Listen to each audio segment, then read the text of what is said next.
I am Richard Owen from the University of Glamorgan, and the first lecture is going to be on the historical development of the European community and the theories of integration that have underpinned its development. Now, pressure for European integration started after the end of the Second World War, and the two main reasons for the impetus towards European integration were that there have been three conflicts in Europe in less than 100 years: the Franco-Prussian War, the First World War, and the Second World War.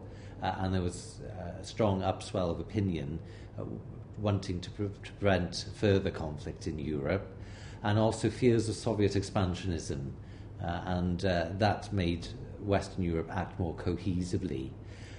The person who got the ball rolling was the former, at the time, British Prime Minister Winston Churchill, who in a speech in Zurich in 1946 said he wanted to create a United States of Europe.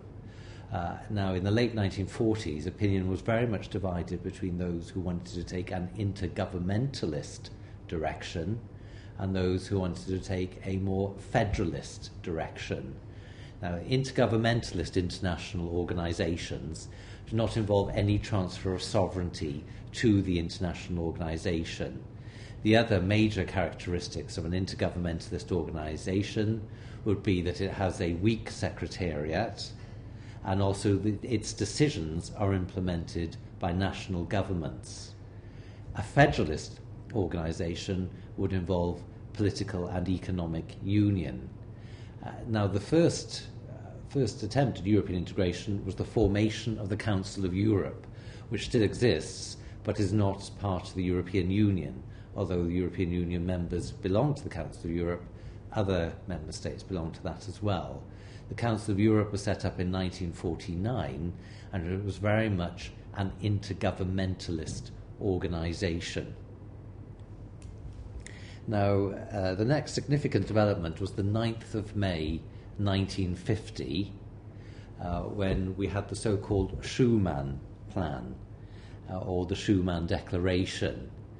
This was significant because the French foreign minister at the time, Robert Schumann, called for European integration with reconciliation between France and Germany at its core.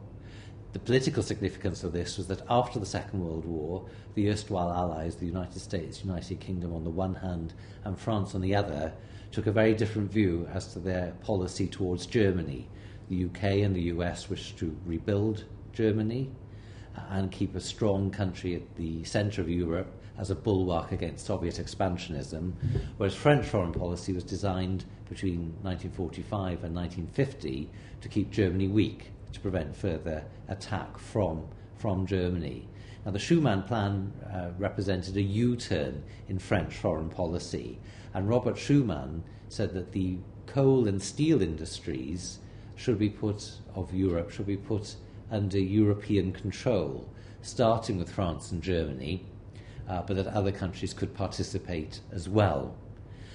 This was of great political and military significance because there were coal fields that were still disputed between France and Germany, so conditions looked ripe for further conflict between the two countries. The innovation in this institution in terms of its legal structure was that there was going to be a degree of international, or we used to call supranational, control of the coal and steel industries. So it would no longer be regarded as German and French coal and steel industries, but they would be under European control. And in this way, they thought they could prevent further conflict. It led eventually to the European Coal and Steel Community. And of all the treaties and communities we will look at today, the European Coal and Steel Community, the Treaty of Paris, was the only treaty of limited duration, and it in fact ceased to exist in 2002, and its functions were then taken over by the European Community. Now, the European Coal and Steel Community created a common market when it came to coal and steel products. So 6 countries joined the European Coal and Steel Community from its inception. They were France, Germany, Italy, Netherlands, Belgium and Luxembourg. The United Kingdom was asked to join but decided not to do so. And the main functions of the European coal and steel community were that coal and steel products could move freely around these 6 countries as if the borders didn't exist. But where it was truly innovative was in its institutional structure. It set up a high authority, which became eventually known as the Commission, which was independent of national governments and regulated the coal and steel industries, although the way it regulated was strictly prescribed by the European coal and steel community. So this idea of a high authority, of people independent of their national governments, was very innovative in terms of international organisations. So you had an institution that was not under the control of national governments, that had a major role in regulating the coal and steel industries. The national voice did have its say. There was a council of ministers consisting of government representatives. There was also an assembly, which consisted in those days of delegates from national parliaments to an assembly, as well as a court of justice, which again was independent of national control, which would adjudicate on whether or not the member states had complied with the rules of this community. This was regarded as a remarkable success at the time and very much encouraged moves towards European integration, perhaps almost too much so, because the European Defence Community Treaty was then agreed, which was a remarkable political achievement when you consider that less than 10 years after the end of the Second World War, France and Germany agreed a European Defence Community, and they also agreed a European Political Community Treaty at the same time. However, these treaties never came into force because the European Defence Community Treaty was rejected by the French National Assembly. It was perhaps too much for French public opinion to contemplate a European Defence Community Treaty less than 10 years after the end of the Second World War. And the European Political Community Treaty died with it. So they rethought then the process of European integration, whereas the European Coal and Steel Community was a functionalist treaty, its thinking being that you would integrate sector by sector. So you take coal and steel first, then another sector, let's just say car-making sector, then you move on to another sector, and another sector until you had full economic integration. What eventually became known as the European Community Treaty took a different approach towards integration, and it integrated types of economic activity. So it attempted to create, out of 6 countries, one trading bloc. So in trading terms, these 6 countries became one trading bloc, but they stayed as 6 political entities. So still 6 political units, but in terms of trade, they became one trading bloc. So the Treaty of Rome, 1957, what used to be known as the European Economic Community Treaty, eventually amended and its name changed to the European Community Treaty, integrated types of economic activity, try to integrate trade. It had in a non-binding preamble to the Treaty of Rome, they said they were setting up an ever closer union. So it's non-legally binding, its significance is disputed to this day, but what this meant to signal was that this was going to be a process, a continuing process, that they would start with the Treaty of Rome, but they would widen and deepen the process of European integration at some later unspecified date. And what the start they would make was integrating types of economic activity. So they became one trading bloc. The factors of production could move freely around the original 6 member states, as if the borders didn't exist, even though they would stay as 6 political units. So rather than taking specific sectors, as they've done in the European Coal and Steel Community Treaty, they integrated a type of economic activity, the factors of production, that is free movement of goods, services, capital and persons could move freely around these 6 countries as if their borders didn't exist. And then this was balanced out by common policies. So they had a common competition policy, they had a common commercial policy. So there were one trading unit as far as the rest of the world was concerned. Didn't matter which country you were exporting from to one of these member states, the trading conditions would be the same. So common competition, common commercial policy. There was a common agricultural policy, so certain functionalism did exist. It did take certain specific sectors, but it's not really a functionalist treaty, although it has certain functionalist characteristics, a common fisheries policy and a common transport policy.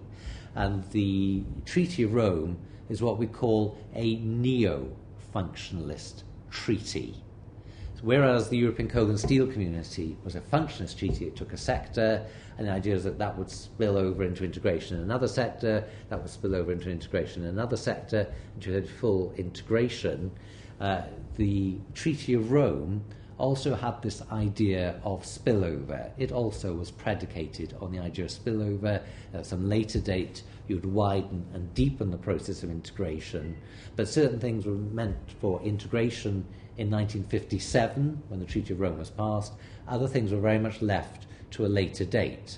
So whilst they were integrating free movement of the factors of production and certain common policies, they left political integration to one side, they left monetary policy to one side, they didn't integrate in terms of defence either. So the idea was that this process would be revisited at some later date. Now, the United Kingdom could have taken part in the original Treaty of Rome, and in fact did participate in the Messina Conference, which agreed the Treaty of Rome, but withdrew its delegate and had sent a more junior delegate than the other governments. The United Kingdom had certain scepticism towards this process of European integration, and the main stumbling points as far as the United Kingdom were concerned was that they did not like this idea of transfer of sovereignty to an international organisation. They thought getting involved too closely in European integration would damage the special relationship with the United States, so-called, and also the system of what's called Commonwealth preference. The trading system with Commonwealth countries was not compatible with membership of the European organisation. But by 1961, the United Kingdom had performed a U-turn and applied to join the European Economic Community as it was then known, but its application was rejected by the then French President de Gaulle.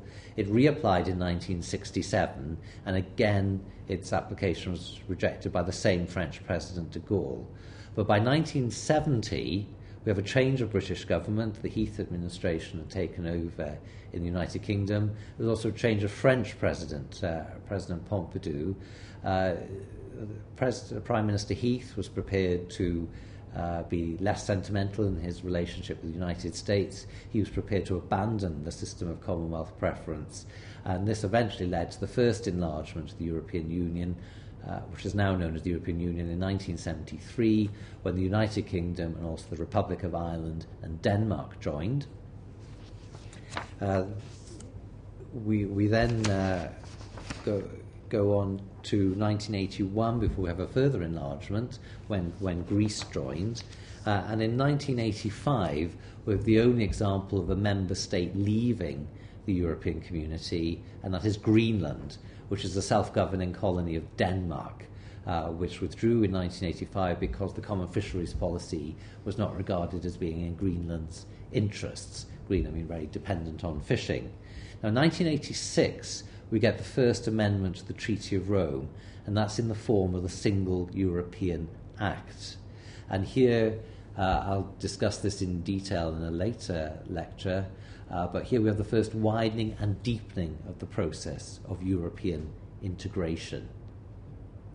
Then the next amendment of the Treaty of Rome was the Treaty on European Union, which was passed came into force in 1993. And again, we see a widening and deepening of the process of European integration. The Treaty on European Union, the impetus behind it had been the fall of the Berlin Wall, the reunification of Germany. This has created a fresh impetus towards European integration because it revived fears in France and to a lesser extent in Italy of attack by Germany, and Germany itself felt it should be tied closely into European institutions if it was to reunify. There had been further enlargements in 1986 when Spain and Portugal joined, but then in the late 1990s there had been pressure for Central and Eastern European countries to join, and the structure of the European institutions, which had been designed with 6 member states in mind, was not really, or was not thought suitable for what is now 27 member states to join in. This led to in 1997 to the Treaty of Amsterdam, which came into force in 1999. And the main function of the Treaty of Amsterdam was meant to reform the institutions, streamline the institutions to prepare for European enlargement. It wasn't entirely successful, and there were the so-called Amsterdam leftovers. A particular sticking point was the size of the European Commission, slimming that down. You couldn't get agreement. So in 2003, the Treaty of Nice came into existence, which was meant to slimline the Commission when the member states reached 27, which happened on the 1st of January 2007, but was not matched by a slimming down of the European Commission in the way that was envisaged by the Treaty of Nice. And now with all these amendments, the Treaty of Rome has obviously been amended by a single European Act, Treaty on European Union, Treaty of Amsterdam, Treaty of Nice. It was thought a need to simplify the structure of the European community. And the treaty that was agreed and was aiming to achieve this was the treaty establishing a constitution for Europe. I say its primary purpose was to slim down and simplify the workings of the European Union and the European community. The treaty establishing a constitution for Europe was rejected in 2005 in referenda in France and the Netherlands, which led to what was called a period of reflection before eventually the Treaty of Lisbon was agreed, which was intended to come into force in June 2009, but was rejected in a referendum in the Republic of Ireland in June 2008. Its future is uncertain. At the time I speak, 25 out of the 27 member states have ratified the Treaty of Lisbon, and it is likely that there will be a further referendum in the Republic of Ireland, and it is expected that the Treaty of Lisbon will come into force at some point in 2010.